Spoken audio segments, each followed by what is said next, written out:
In this video, I'm going to be showing you how to process your drums so they hit harder and have more punch. And I'm also going to share a super simple tip on how to make your bass fatter and sit better in the mix. Let's get right into it.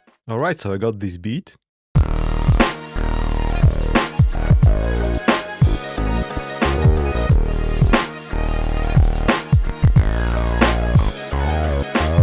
And the drums don't really hit the way I want them to. What I'm gonna use here is the Transient Master plugin by Native Instruments. And if you're a machine user, you have this plugin as a stock effect inside the machine software. So a Transient Master lets us control the attack and the sustain of our sounds independently, but it doesn't squash and compress the sound as the compressor. So what we can do is just increase the attack. I'm just gonna exaggerate it so you can hear what is happening here.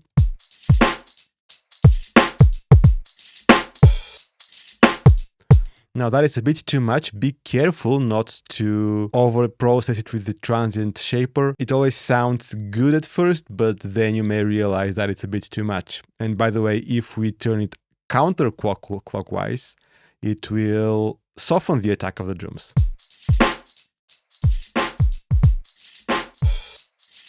If you don't have the Transient Master, you can use any transient shaper. There are even some free ones that can be useful. They all work pretty much the same way. With the sustain, you increase the actual sustain of the sound. So the quieter parts after the transient, this will be increased. Or if you want a super dry sound, you can turn it counterclockwise.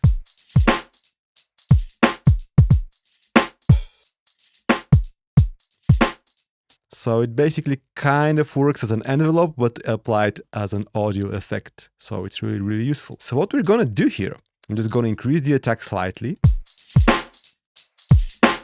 increase the sustain a bit.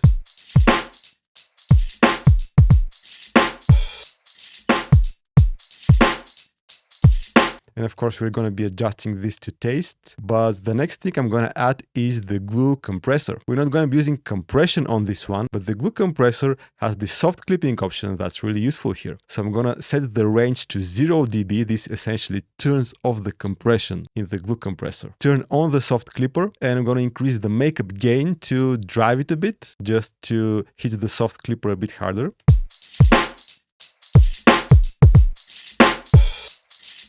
Let's select these and bypass them to hear what we did. And by the way, if you pay attention to the dB meter on the track, this is the first track, drums, you can see that the peak level is the same. The sound is perceived as being louder and having more punch, but it's not eating up our headroom. It's not louder in terms of decibels.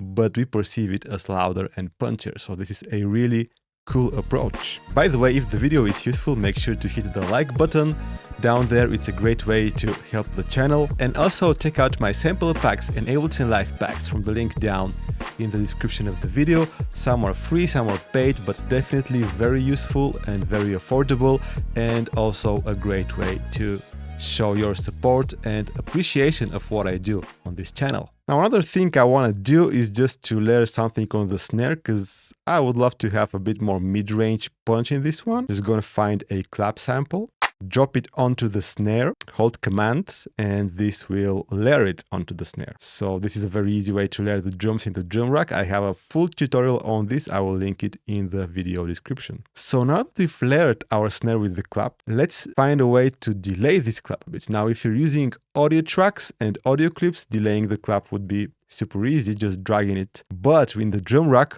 we need to use a bit more creativity to do that. So what I'm gonna do is I'm gonna load the delay effect onto the clap. I'm gonna turn the feedback to 0, dry wet to 100%, turn off the filter, and I'm gonna turn off the sync of the delay. So now I can adjust the delay time in milliseconds. We're not gonna be hearing any echoes, just the original sound delayed. This is very simple and a very nice way to delay a sound in a drum rack.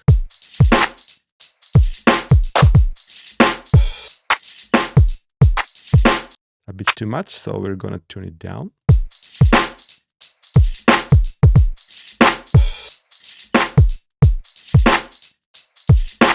So I want the snare and the clap to flam. I don't want them hitting at the exact same time. So I don't really like how the bass sounds. I'm just gonna load the auto filter. This is set to a 24 dB OSR analog modeled filter.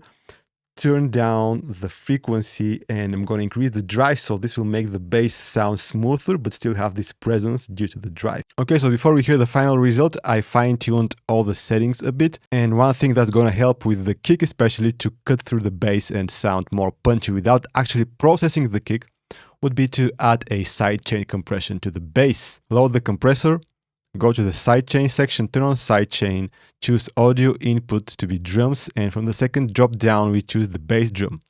And a ratio at about 4 works, and just gonna lower the threshold until we see a bit of gain reduction here.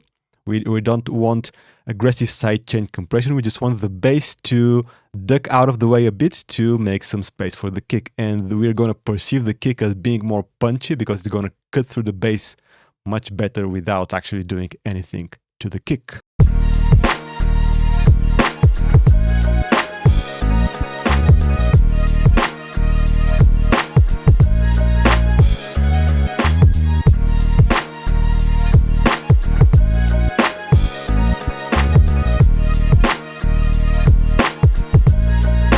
So that was all for this video. Make sure to join our Discord server if you haven't done it yet.